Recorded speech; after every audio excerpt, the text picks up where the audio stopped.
Hello everyone, welcome to this video. आज की इस वीडियो में हम करने वाले हैं PYQs practice for CSIR NET life science.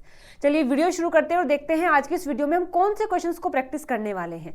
तो देखिएगा, आज की इस वीडियो में जो क्वेश्चंस हम प्रैक्टिस करने वाले हैं वो है यूनिट नंबर 2 यानी सेल बायोलॉजी। तो जो पेपर हमारा सितंबर 2022 में हुआ था, जिसको जून 22 भी कहा जाता है, और वो पेपर जो कि मॉर्निंग शिफ्ट में हुआ था, उस पेपर के अंदर यूनिट नंबर 2 यानी सेल बायोलॉजी से कितने क्वेश्चन आए हैं वो सब हम आज की वीडियो में डिस्कस करने वाले हैं। तो अगर इस पूरे पेपर को एक बार देखा जाए तो इसमें पार्ट बी के अंदर 3 क्वेश्चन आए हैं सेल बायोलॉजी से, और पार्ट सी के अंदर 6 क्वेश्चन आए हुए हैं। पहले बात करेंगे पार्ट बी के क्वेश्चन को और फिर मूव करेंगे हम पार्ट सी के क्वेश्चंस पर। ठीक है, तो चलिए बात करते हैं पार्ट बी का। जो सबसे पहला क्वेश्चन दिया हुआ है, that is a few organelles that are present in eukaryotic cell are mention below. यहां पर आपको 4 सेल के अंदर मिलने वाले कंपोनेंट यानी सेल ऑर्गेनेलिज दी गई हैं, और आपसे पूछा है which one of the following option represent organelles that are not membrane bound. इन चारों में से कौन सा है ऐसा जिसके पास मेम्ब्रेन नहीं होती। ठीक है, चलिए तो इसके आंसर पर मूव करते हैं। थोड़ा सा एक्स्ट्रा इन्फॉर्मेशन है, हो सकता है अगली बार यहां से क्वेश्चन आ जाए, तो मैंने इनको भी इंक्लूड कर लिया है।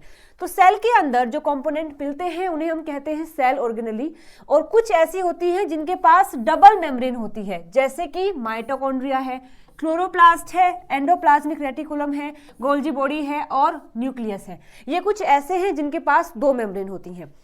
इसके बाद बात करते हैं ऐसे ऑर्गेनेली जिनके पास एक ही मेम्ब्रेन होती है, जैसे कि लाइसोसोम है, पैरोक्सिसोम है और जैसे कि वैक्यूल्स है। अब बात करते हैं जो क्वेश्चन हमसे पूछा है उसके रिगार्ड में। ऐसे ऑर्गेनेली जिनके पास कोई भी मेम्ब्रेन नहीं होती वो है राइबोसोम और सेंट्रियोल, जिसको सेंट्रोसोम भी कहते हैं, और न्यूक्लियोलस। चलिए, तो ये अगर आपने जान लिया है तो अब हमारा क्वेश्चन काफी आसान हो गया है। अभी हम देख कर आए हैं कि जो न्यूक्लियोलस है और जो सेंट्रोसोम है वो ऐसे हैं जिनके पास कोई मेम्ब्रेन नहीं है, यानी सी और ए, और ए और सी दिया हुआ है हमें थर्ड ऑप्शन में। So third option will be the right answer for this question. Okay, चलिए बढ़ते हैं अगले क्वेश्चन पर।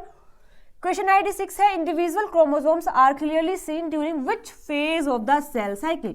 सेल साइकिल की जितनी भी फेज होती हैं उनमें से कौन सी फेज के अंदर हमें बिल्कुल एग्जैक्ट और क्लियर दिखने वाले क्रोमोसोम दिखाई देते हैं। तो हम सभी जानते हैं कि सेल साइकिल के अंदर 4 फेज होती हैं। सबसे पहले G1, S phase, G2 phase और M फेज।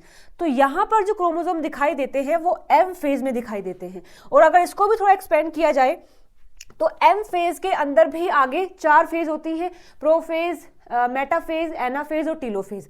तो ये जो मेटाफेज होता है उसके अंदर क्रोमोसोम सबसे अच्छे तरीके से दिखाई देते हैं और अलग अलग दिखाई देते हैं, क्योंकि वो सभी क्रोमोसोम क्या होते हैं, एक एक्सिस पर आकर इकट्ठा हो जाते हैं, जिसको कहा जाता है मेटाफेज प्लेट, यानी इस प्लेट पर आकर सारे अरेंज हो जाते हैं अलग अलग। तो यहाँ पर हम क्रोमोसोम को एग्जैक्ट देख सकते हैं अलग अलग तरीके से। ठीक है, तो यहाँ पर हमारा आंसर हो जाएगा एम फेज। चलिए आगे देखते हैं नेक्स्ट क्वेश्चन। क्वेश्चन ID 7 है, कह रहा है which one of the following conditions represent autopolyploidy. इनमें से कौन सी कंडीशन है जो डिफाइन कर रही है ओटोपोलीप्लोइडी को। तो इसके लिए जरूरी है हमें पता हो कि ओटोपोलीप्लोइडी का मतलब क्या होता है। तो देखो, आपने 2 टर्म पढ़ी होंगी, हैप्लॉइड और डिप्लॉइड। हैप्लॉइड का मतलब है कि जो क्रोमोसोम होते हैं वो केवल एक ही प्रेजेंट होते हैं, एक इन द सेंस उनका एक ही सेट होता है, यानी कि अगर 5 क्रोमोसोम है तो वो 5 होंगे, 6 हैं तो 6 होंगे। अगर बात करते हैं डिप्लॉइड की, तो डिप्लॉइड में जो क्रोमोसोम का सेट होता है वो जस्ट डुप्लीकेट हो जाता है, यानी कि हैप्लॉइड में अगर 5 थे तो 5 के 10 बन जाते हैं, उसे कहते हैं डिप्लॉइड। तो ये है हैप्लॉइड और डिप्लॉइड कंडीशन। दोनों ही सेल हमारे अंदर मिलते हैं। जो सोमेटिक सेल होते हैं वो डिप्लॉइड कंडीशन में होते हैं, जो जर्म सेल होते हैं वो होते हैं हैप्लॉइड कंडीशन में। लेकिन अगर डिप्लॉइड से भी ज्यादा कॉपी हो जाए, मतलब कि ट्रिप्लॉइड हो जाए, टेट्राप्लॉइड हो जाए, तो उसको कहा जाता है पॉलीप्लॉइड। यानी कि अगर क्रोमोसोम का सेट जो है हमारे अंदर सेल के अंदर वो अगर 2 से ज्यादा हो जाता है तो उसे कहते हैं पॉलीप्लॉइडी। अब यहाँ पर ये 2 टाइप की होती है, एक होता है ओटोपोलीप्लोइडी, एक होता है एलोपोलीप्लोइडी। इन दोनों में क्या डिफरेंस होता है, चलिए बात करते हैं। तो सबसे पहले बात करेंगे what is autopolyploidy. appears when an individual has more than 2 set of chromosome is called polyploidy, both of which form the same parental species। यानी कि जो इतनी सारी कॉपी बनी है क्रोमोसोम का, 2 से ज्यादा, जो 2 सेट से ज्यादा बने हैं वो एक ही पेरेंटल स्पीसीज से बनते हैं। जैसे कि आप देख सकते हैं, ये यहाँ पर एक सेल दिया हुआ है, ये डिप्लॉयड कंडीशन में है, मतलब उसके पास अलग अलग 2 क्रोमोसोम है, एक ये है एक ये है। अब इसने अपनी कॉपी कर लिया है, इसने अपनी कॉपी कर लिया है, तो ये कंडीशन हो गई है डिप्लॉयड। अब यहाँ पर क्या होता है कि ये 2 कॉपी और बना लेते हैं, यानी कि ये 2 थे, इसने अपनी एक बनाया है, एक बनाया, तो यहाँ पर 4 हो गए हैं, यहाँ पर 4, तो ये कंडीशन क्या हो जाएगी, पॉलीप्लॉइडी हो जाएगी। लेकिन यहाँ पर जो क्रोमोसोम का सेट इंक्रीज हुआ है वो इसी जीनोम से हुआ है, कोई एक्स्ट्रा आकर यहाँ नहीं है ताकि ये ज्यादा हो जाए, मतलब इसी से ही डुप्लीकेशन से ही ये बने हैं। तो मतलब ये क्या है, ऑटो पॉलीप्लॉइडी है। एलो का मतलब क्या होता है, on the other hand occur when the individual has more than 2 copies but these copies come from different species। जैसे आप देख सकते हैं ये एक स्पीसीज है, ये दूसरा है। यहाँ पर इसके जो गैमेट्स हैं वो तो नॉर्मली फॉर्म हो जाते हैं, लेकिन यहाँ पर गैमेट नहीं बन पाते। तो जब ये फ्यूज करते हैं तो यहाँ पर जो गैमेट बनता है वो पॉलीप्लॉइडी हो जाता है, मतलब यहाँ पर क्रोमोसोम का सेट जो है इंक्रीज हो जाता है। लेकिन वो हुआ कैसे है, 2 अलग अलग स्पीसीज के जीनोम के मिलने से यहाँ पर पॉलीप्लॉइडी कंडीशन आई है, तो उसे कहते हैं एलो पॉलीप्लॉइडी। ठीक है, अगर आपको डिफरेंस समझ आया तो चलिए रीड करते हैं अपना फर्स्ट स्टेटमेंट। फर्स्ट कहता है कि more than 2 set of chromosome होंगे, ठीक है, both of which are from the same parental species. Exactly ये फर्स्ट स्टेटमेंट ही हमारा सही हो जाएगा कि 2 सेट से ज्यादा होते हैं और दोनों, मतलब both of which are from the same parental species, मतलब कि सेम पेरेंटल की स्पीसीज से वो बनते हैं। अच्छा, सेकंड में क्या कह रहा है, more than 2 set of chromosome होंगे, both of which are from the different parental species, नहीं, ये तो एलो पॉलीप्लॉइडी होता है। थर्ड में लिखा है more than 2 set of chromosome only from a single parent, single parent नहीं, सेम पेरेंटल स्पीसीज से होता है, सिंगल पेरेंट की बात नहीं है, सेम पेरेंटल स्पीसीज की बात है। फोर्थ कह रहा है duplication of chromosome locus leading to spontaneous increase in the copy number, ये भी नहीं है, तो हमारा सही आंसर हो जाएगा फर्स्ट। ठीक है, पार्ट बी में 3 क्वेश्चन आए थे, हमने सोल्व कर लिए हैं। अब बात करते हैं पार्ट सी के क्वेश्चंस की। सबसे पहला क्वेश्चन है क्वेश्चन आईडी 57 से, statement were made about the cell cycle regulation in eukaryotic cells, यानी यूकैरियोट्स के अंदर जो सेल साइकिल का रेगुलेशन होता है उसके रिगार्ड में आपको यहाँ पर 5 स्टेटमेंट देके रखी हैं और पूछा है कि कौन कौन सा स्टेटमेंट यहाँ पर सही है। फर्स्ट है activity of maturation promoting factor MPF rise and fall in synchrony with the concentration of cyclin B, यानी कि ये जो एमपीएफ होता है इसका जो अमाउंट है इंक्रीज करता है या डिक्रीज करता है वो किसके साथ साथ चलता है, साइक्लिन बी के पैरेलल चलता है। यानी साइक्लिन बी ज्यादा होगा तो इसका भी ज्यादा हो जाएगा, इसका कम होगा तो उसका भी कम हो जाएगा। तो ये बात कितने हद तक सही है, चलिए बात करते हैं। सबसे पहले हम जानेंगे कि एमपीएफ क्या होता है। तो एमपीएफ है मैच्योरेशन प्रोमोटिंग फैक्टर, जिसका काम होता है सेल साइकिल को रेगुलेट करने में, यानी कि सेल साइकिल को अब कहां पर रन करना है, कौन से फेज में जाना है, ये सब में हेल्प करता है ये एमपीएफ। और ये 2 फर्दर फैक्टर से मिलकर बना हुआ है, सीडीके और साइक्लिन। सीडीके जैसे कि 4 हो सकता है, 6 हो सकता है, 2 हो सकता है, 1 हो सकता है। ये अलग अलग क्यों है, अलग अलग फेज के लिए अलग अलग सीडीके होते हैं। जैसे एस फेज के लिए डिफरेंट होगा, G1 के लिए डिफरेंट होगा, G2 के लिए डिफरेंट होगा।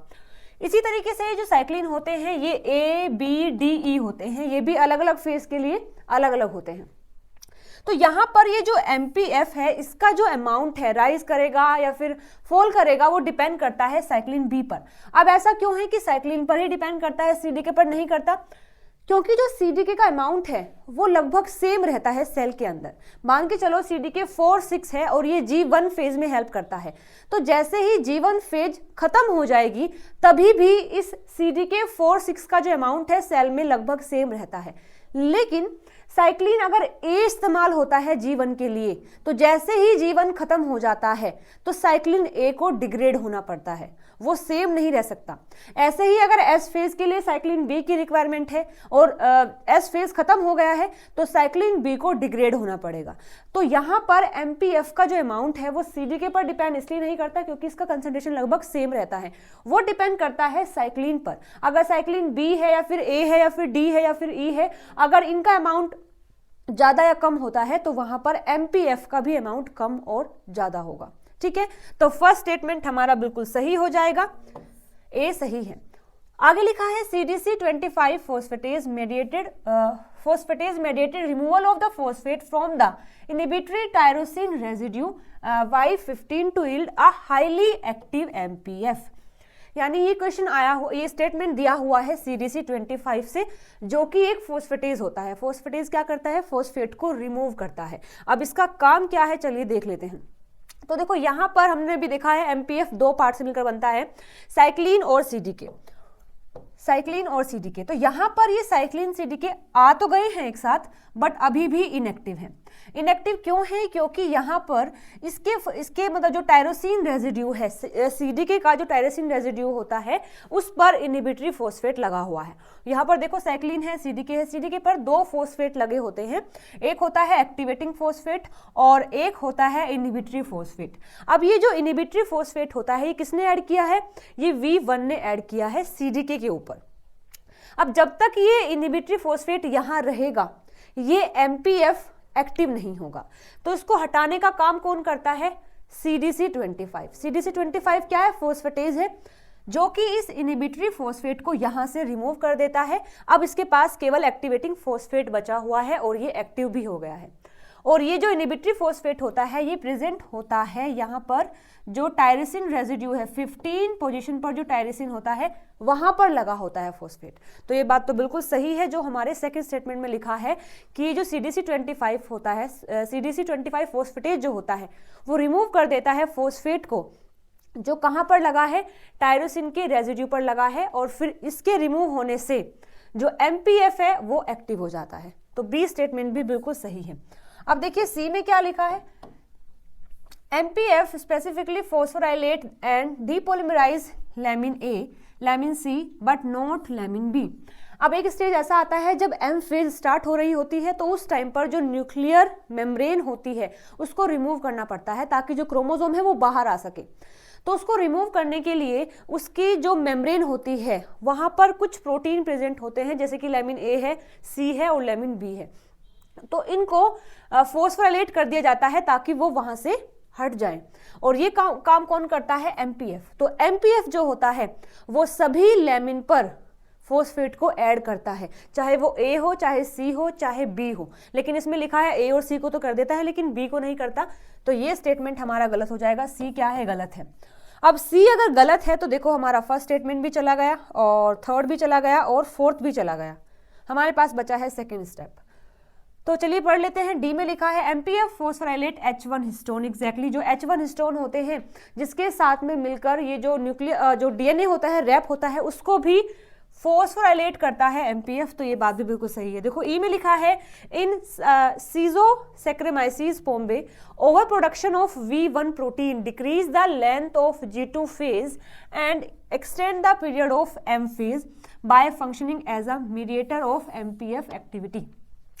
इसमें कह रहा है कि ये जो V1 होता है, अगर इसका ओवर प्रोडक्शन हो जाए, इसका जो अमाउंट है सेल के अंदर इंक्रीज हो जाए, तो वो G2 को तो कम कर देगा, लेकिन M फेज को एक्सपेंड कर देगा, जिससे हमें मिलता है कि MPF एक्टिव हो जाता है। तो ये बात तो बिल्कुल गलत है। गलत क्यों है? देखो अभी हमने यहाँ देखा था कि ये जो V1 होता है, ये V1 इस MPF को एक्टिव नहीं डीएक्टिव करता है, यानी कि इनएक्टिव कर देता है। क्योंकि ये V1 क्या करता है, इसके ऊपर इनहिबिटरी फोस्फेट को ऐड करता है, जैसे कि आपने यहाँ देखा ही है। तो V1 कभी भी इसको एक्टिव नहीं करता है। अब अगर V1 का ओवर प्रोडक्शन हो रहा है तो MPF कभी एक्टिव नहीं होगा। अगर MPF कभी एक्टिव नहीं होगा तो M फेज तो छोड़ो, G1 फेज भी नहीं आ पाएगी। इसमें लिखा है ना कि M फेज को एक्सपेंड कर देता है, M फेज तो आएगी ही नहीं अगर MPF एक्टिव नहीं है। तो ये स्टेटमेंट बिल्कुल गलत हो जाएगा। तो second option will be the right answer for this question. चलिए देखते हैं नेक्स्ट क्वेश्चन को। यस, यहाँ पर दिखाया भी है मैंने कि ये जो V1 होता है, ये क्या करता है, CDK और साइक्लिन B जो है उसके जो टायरोसिन है 15 पर, वहां फोस्फेट को ऐड कर देता है। कौन? V1, जिसकी वजह से ये इनएक्टिव हो जाता है। अब इसको एक्टिव कौन करता है? अभी भी हमने देखा है कि CDC 25 जो होता है वो इस फोस्फेट को रिमूव कर देता है, तो उसके बाद फिर ये एक्टिव हो जाता है। ठीक है। नेक्स्ट क्वेश्चन है क्वेश्चन ID 58 से। क्वेश्चन दिया है statement one made about chromatin remodelling in eukaryote, यानी यूकैरियोट्स के अंदर क्रोमेटिन का रीमॉडलिंग जो होता है उसके रिगार्ड में आपको यहाँ पर 5 स्टेटमेंट दे के रखी है और पूछा है कौन कौन सा स्टेटमेंट यहाँ पर सही है। चलिए रीड करते हैं अपना first statement. Chromatin remodelling completely alter और slide the nucleosome but can not displace it. देखो क्रोमेटिन रीमॉडलिंग का मतलब ही होता है उसको फिर से रीअरेंज करना, यानी इसमें कुछ भी अगर हमें चेंज करना है, कुछ ऐड करना है, कुछ डिलीट करना है या फिर कुछ रिप्लेस करना है, कुछ डिस्प्लेस करना है, वो सब आता है क्रोमेटिन रीमॉडलिंग के अंदर।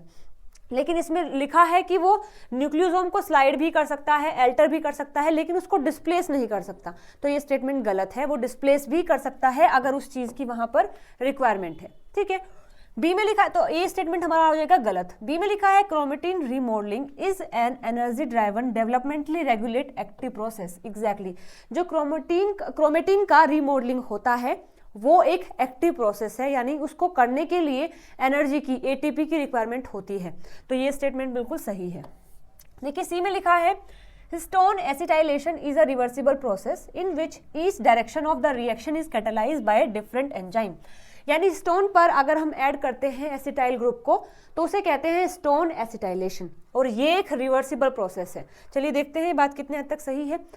यहाँ पर देखिए आप डायग्राम, ये है हिस्टोन और न्यूक्लियस, मतलब कि डीएनए का कॉम्बिनेशन, मतलब कि ये क्रोमेटिन है। इस क्रोमेटिन पर कहीं भी एसिटाइल ग्रुप अटैच नहीं है, तो ये कैसा है, डी एसिटाइल फॉर्म है। लेकिन यहाँ अगर मुझे ऐड करना है एसिटाइलेशन तो मुझे जरूरत होगी HAT की। अब क्यों करना है, क्योंकि जब इसके ऊपर एसिटाइल ग्रुप नहीं होता है तो ये इनएक्टिव फॉर्म में होता है, यानी आगे जाकर प्रोटीन और आरएनए की फॉर्मेशन नहीं कर पाएगा। अगर इसकी आरएनए की फॉर्मेशन करवाना है तो इसके ऊपर किया जाता है एसिटाइलेशन। ठीक है, तो जब जैसे ही यहाँ पर एसिटाइलेशन होता है तो ये हो जाता है एक्टिव। ठीक है, करता कौन है, ये जो एंजाइम है दैट इज HAT, ये इस पूरे पार्ट पर एसिटाइल ग्रुप को ऐड कर देता है, और HAT का फुल फॉर्म होता है हिस्टोन एसिटाइल ट्रांसफेरेज। ठीक है, अब जैसे ही इसने प्रोटीन बना दिया है, आरएनए बना दिया है, अब इसकी रिक्वायरमेंट नहीं है कि ये फर्दर एक्टिव रहे, तो फिर से इसके ऊपर जो ग्रुप लगा था उसको हटा दिया जाता है और फिर से वो अपनी इनएक्टिव फॉर्म में चला जाता है। ये काम कौन करता है, HDAC, मतलब हिस्टोन डी एसिटाइलेज। ठीक है, तो ये होता है इस तरीके से हिस्टोन एसिटाइलेशन का प्रोसेस, जो कि रिवर्सिबल है, और रिवर्स होने के लिए अलग अलग एंजाइम की रिक्वायरमेंट होती है। जब नहीं होता है एसिटाइल ग्रुप तब ये इनएक्टिव होता है, जब लग जाता है तब ये एक्टिव हो जाता है। ठीक है, तो ये स्टेटमेंट बिल्कुल सही है। इसके बाद देखो डी में लिखा है in general acetylation of core histone reduce there affinity for DNA and destabilise the chromatin structure causing transcriptional repression. यानी कि अगर एसिटाइलेशन हो जाता है हिस्टोन का तो वो डीएनए से बाइंड नहीं रहता है, फिर डीएनए डिस्टेबल हो जाता है और वहां पर ट्रांसक्रिप्शन भी नहीं होता। तो ये बात तो बिल्कुल गलत है। अभी हम देख के आए हैं कि अगर एसिटाइल ग्रुप जुड़ जाता है तो वो एक्टिव हो जाता है और वहां पर जीन का एक्सप्रेशन भी होता है, लेकिन इसमें लिखा है नहीं होता है, तो ये डी गलत है। ई में लिखा है phosphorylation of serine 1 of histone H2A has been associated with transcription repression. ये बात भी बिल्कुल सही है कि जो H2A होता है, हिस्टोन जो H2A है, अगर उसके फर्स्ट सेरीन पर, जो फर्स्ट सेरीन होता है वहां पर अगर फॉस्फोराइलेशन हो जाता है तो वो फिर डीएक्टिव हो जाता है और ट्रांसक्रिप्शन को नहीं होने देता है। तो ये बात बिल्कुल सही है। तो बी और सी और ई हमारा सही है, ए और डी गलत है। तो देखो बी और सी और ई किस में दिया हुआ है, थर्ड ऑप्शन में। So third will be the right answer for this question. Okay, चलिए तो बढ़ते हैं अपने अगले क्वेश्चन पर। देखो यहाँ दिया भी है, मैंने लिखा भी है कि देखो ये हमारे पास क्या है, H2A हिस्टोन का पार्ट दिखा दिया है। जब इसका फॉस्फोराइलेशन होता है और कहाँ पर हो जाए, अगर सेरीन 1 पर जो फर्स्ट रेजिड्यू है और सेरीन है, अगर वहां पर होता है फॉस्फोराइलेशन तो वो ट्रांसक्रिप्शन को नहीं होने देता है, इनहिबिट कर देता है। और हमारे इस स्टेटमेंट में भी बिल्कुल ऐसा ही लिखा है, इसलिए हमने इसको सही किया था। ठीक है, चलिए तो देखते हैं नेक्स्ट क्वेश्चन। क्वेश्चन ID 59 है, following statement were made about some of the characteristics of the human genome. जो ह्यूमन जीनोम होता है उसके रिगार्ड में आपको यहाँ पर 5 स्टेटमेंट देके रखी हैं और पूछा है कौन कौन सा स्टेटमेंट यहाँ पर सही है। ठीक है, रीड करते हैं। First, evidence derive by chromosome conformation capture यानी 3C suggest that each chromosome comprise a series of topologically associated domain. यानी कि एक टेक्निक होती है जिसका नाम है 3C, 3C in the sense chromosome conformation capture. ये जो टेक्निक है ये क्रोमोसोम को स्टडी करने के बाद ये बताता है कि जो क्रोमोसोम होते हैं उनके पास एक एसोसिएटेड डोमेन होता है, डिफरेंट डोमेन प्रेजेंट होते हैं हर क्रोमोसोम के पास। तो ये बात बिल्कुल सही है, शायद मैंने इसके बारे में कुछ लिखा भी है। यस, जो क्रोमोसोम कन्फर्मेशन कैप्चर यानी 3C जो बेस्ड मेथड है रिवील क्रोमोसोम ऑर्गेनाइजेशन, मतलब कि इस टेक्निक ने क्या रिवील किया है, क्रोमोसोम का कैसे ऑर्गेनाइजेशन होता है उसके बारे में रिवील किया है विद इन द न्यूक्लियस, यानी न्यूक्लियस के अंदर जो क्रोमोसोम होते हैं वो किस तरीके से ऑर्गेनाइज है, ये किसने बताया है, 3C टेक्निक ने बताया है।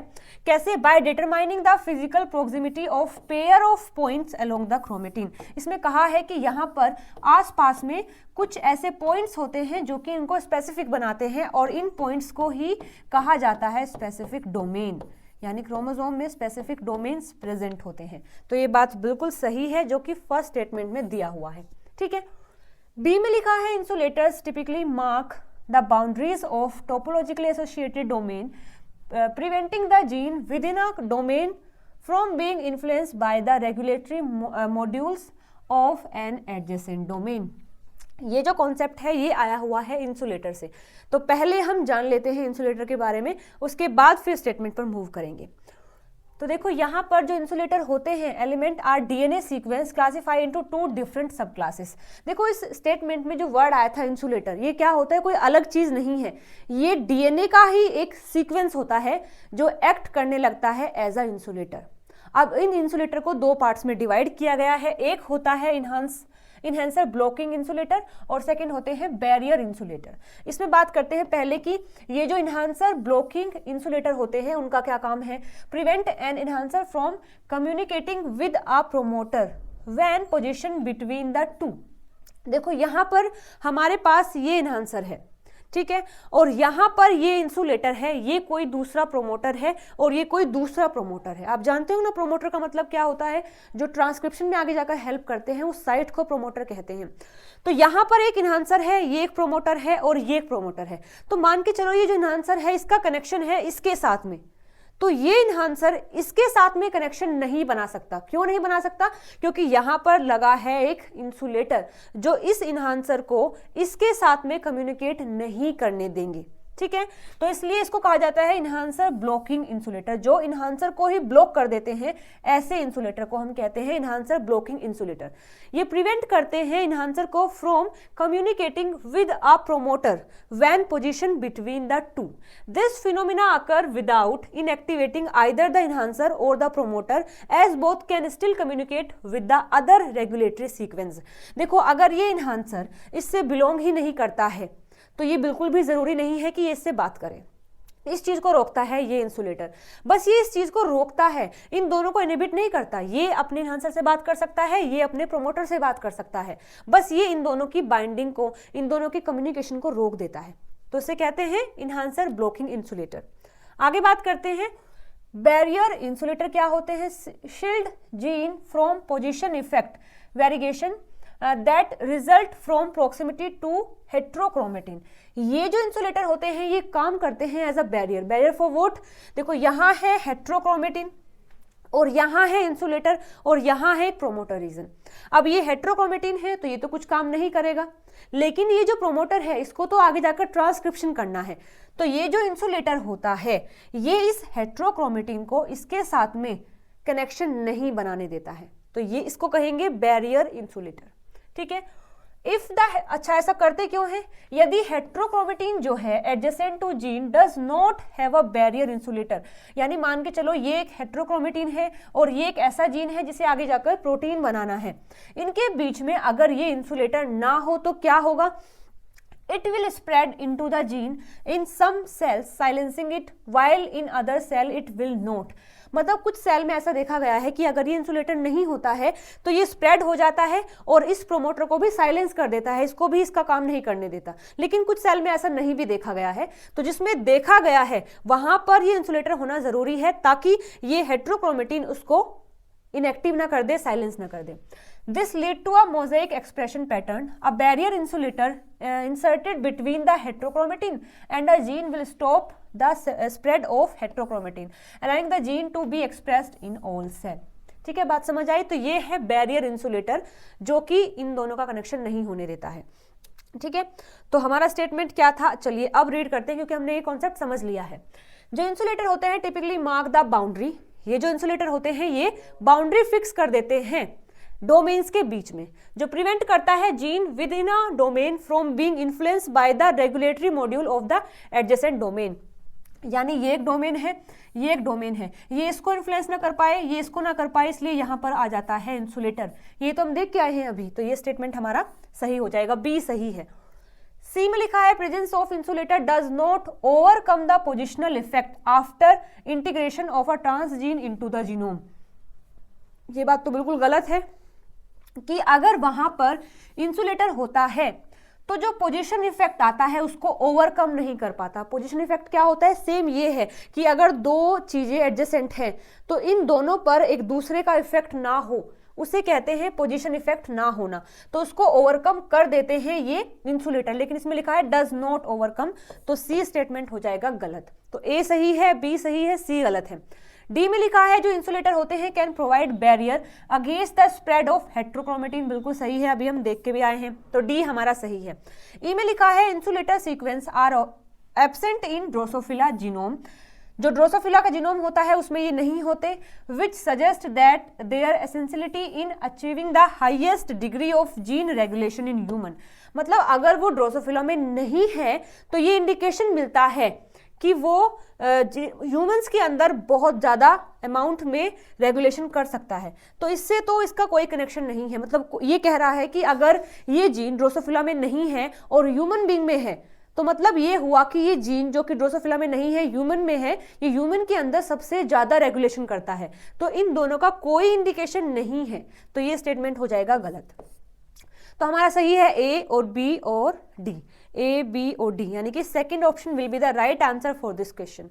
नेक्स्ट क्वेश्चन है क्वेश्चन आईडी 60 से, the signal transduction pathway involve in the glycogen metabolism trigger in the liver by the hormone epinephrine involve the following steps. यानी कि यहाँ पर बात की गई है कि लीवर के अंदर जब ग्लाइकोजन का मेटाबॉलिज्म होता है तो ये पाथवे चलता है, इसके कुछ स्टेप्स आपको दिए हैं और पूछा है कि विच one of the following combination describe this process in the right order, यानी कि पहले कौन सा होता है, फिर कौन सा है, फिर कौन सा है, ये आपसे पूछा है इस क्वेश्चन के अंदर।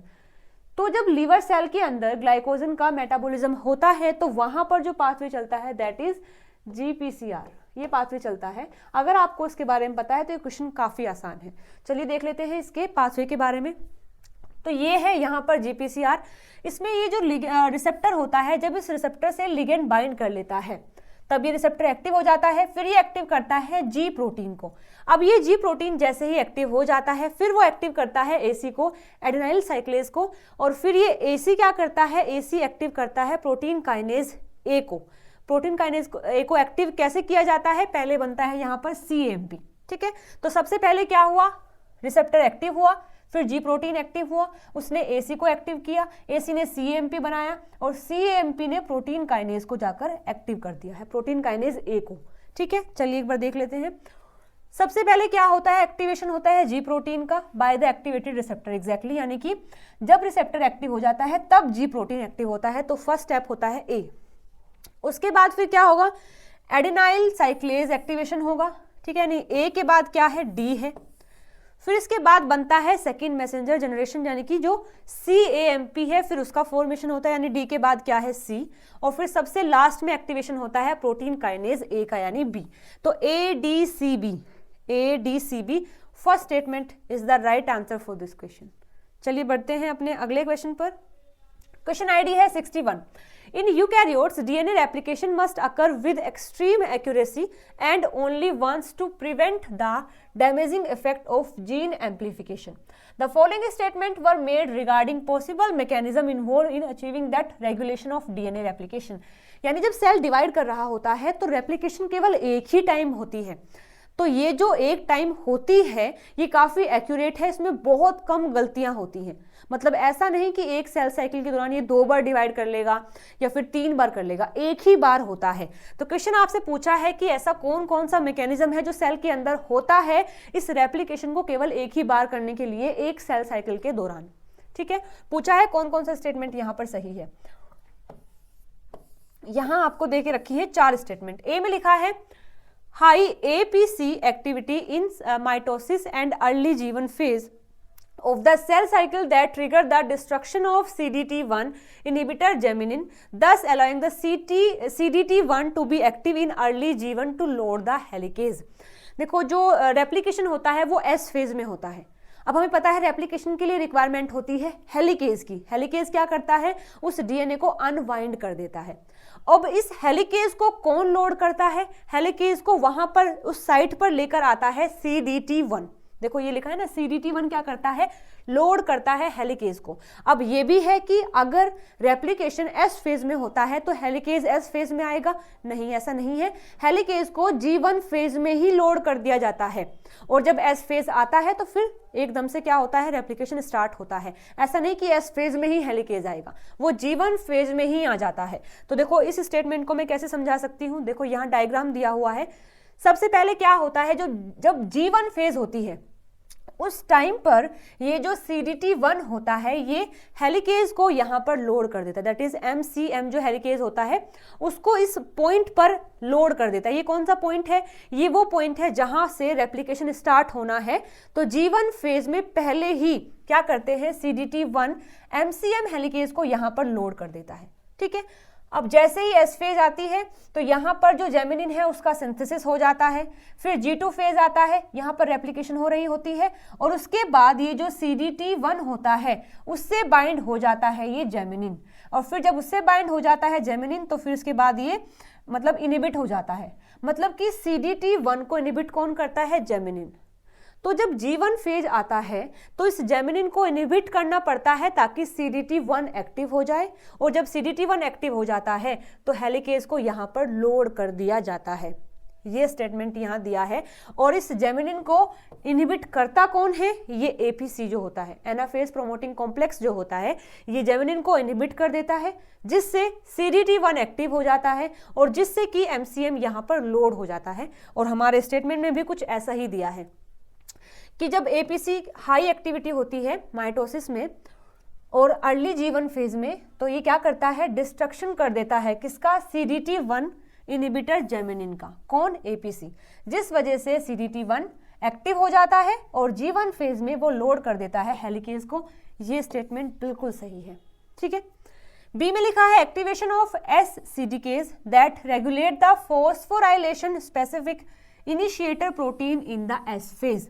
यानी कि जो CDK S में हेल्प करते हैं, यानी कि जो SCDKs होते हैं वो रेगुलेट करते हैं किस तरीके से, फोस्फोराइलेशन कर स्पेसिफिक इनिशिएटर प्रोटीन का S फेज में। ये बात बिल्कुल सही है कि जो S फेज में यूज होने वाला CDK होता है उसको कहा है SCDK, उसको एक्टिवेट कर दिया जाता है कैसे, बाय द फोस्फोराइलेशन किसका, इनिशिएटर प्रोटीन का जो S फेज में यूज किए जाते हैं। तो ये स्टेटमेंट भी बिल्कुल सही है। सी में लिखा है जो MCM हेलिकेज होता है load at the S phase of the cell cycle so that replication begin only at the S phase. ये बात तो बिल्कुल गलत है क्योंकि अभी हमने देखा है कि जो हेलिकेज होता है वो G1 में लोड होता है ना कि S फेज में, लेकिन ये कह रहा है कि S फेज में होता है, तो ये स्टेटमेंट गलत हो जाएगी। डी में लिखा है जो CDC6 होता है और CDT1 होते हैं bind to the origin recognition complex यानी ORC and help in pre replicating complex assembly only after the mitosis. तो देखो स्टेटमेंट में यहाँ लिखा है ओके तो देख सकते हैं आप इस डायग्राम में ये जो पॉइंट है ये कौन सा है, ORC है, यानी ऐसा पॉइंट है जहां से रेप्लिकेशन स्टार्ट होना है। तो सबसे पहले जैसे ही माइटोसिस जो फेज है यानी जो M फेज है वो खत्म हो जाता है, उसके बाद ही यहाँ पर ये जो CDT1 है, CDC6 है, ये इस ORC साइट पर आकर बाइंड हो जाते हैं। उसके बाद फिर CDT1 MCM जो हेलिकेज है उसको भी लोड कर देता है, जिससे क्या बनता है, प्री रेप्लिकेशन कॉम्प्लेक्स बन जाता है, जो कि फिर आगे इसमें हेल्प करता है सेल साइकिल में। यहाँ पर भी बिल्कुल ऐसा ही लिखा है कि जो CDC6 है, CDT1 है, वो बाइंड हो जाते हैं ORC पर और फॉर्म करते हैं प्री रेप्लिकेटिव कॉम्प्लेक्स को, जो कि माइटोसिस के बाद होता है। तो ये स्टेटमेंट भी सही है। तो यहाँ पर A और B और D सही है, C गलत है। और C अगर गलत है, देखो ये भी चला गया और ये भी चला गया, ये भी चला गया। A, B, D will be the right answer for this question, यानी कि जो थर्ड ऑप्शन है ये सही आंसर हो जाएगा इस क्वेश्चन के लिए। नेक्स्ट क्वेश्चन है क्वेश्चन ID 62 से। क्वेश्चन दिया हुआ है, यहाँ आपको दो कॉलम दिए हैं, कॉलम ए और कॉलम बी। कॉलम ए के अंदर कुछ एंजाइम्स हैं, कॉलम बी में बताया है कि उन एंजाइम का फंक्शन क्या होता है सेल साइकिल के दौरान। आपको बताना है CDK1 के बारे में, APC और CDC20 के बारे में, CDK2 के बारे में और अरोरा बी के बारे में आपको बताना है कि ये क्या काम करते हैं। तो चलिए देखो, सबसे पहले जो CDK1 होता है साइक्लिन बी के साथ में मिलकर वो M फेज में एंट्री कराता है, ठीक है। तो CDK1 क्या कराएगा, CDK1 कराता है माइटोटिक एंट्री, यानी ए का हो जाएगा थर्ड, ठीक है। इसके बाद जो CDK2 होता है और साइक्लिन ए जो होता है वो एंट्री कराते हैं एस फेज में, यानी CDK2 जो है वो किस में एंट्री कराता है, एस फेज में एंट्री कराता है। तो यानी सी का क्या हो जाएगा, सेकंड हो जाएगा। तो ए का थर्ड है और सी का सेकंड है। ए का थर्ड वैसे एक में ही दिया है और सी का सेकंड भी है, तो हमारा सही आंसर हो जाएगा सेकंड, ठीक है। चलिए आगे देख लेते हैं। जो APC होता है यानी कि एनाफेज प्रोमोटिंग कॉम्प्लेक्स होता है या फिर CDC20 है, वो हेल्प करता है एनाफेज को ऑनसेट करने में, यानी स्टार्ट करने में। तो यहाँ पर एनाफेज को ऑनसेट कौन करता है, बी, यानी बी का क्या है, फोर्थ है, बिल्कुल सही है। अरोरा बी जो होता है वो साइटोकाइनेसिस में हेल्प करता है। वैसे तो और भी बहुत सारे काम होते हैं, लेकिन हमारे इस क्वेश्चन में दिया है कि साइटोकाइनेसिस, तो ये इसमें हेल्प करता है। Second option will be the right answer for this question. तो सारे क्वेश्चन हमने सॉल्व कर लिए हैं जो सेल बायोलॉजी से आए हैं सितंबर 2022 में। आई होप आपको वीडियो पसंद आई होगी। अभी भी अगर कोई डाउट है तो आप कमेंट करके मुझसे पूछ सकते हैं। मिलते हैं अगली वीडियो में नए टॉपिक के साथ में। Till then bye bye, take care.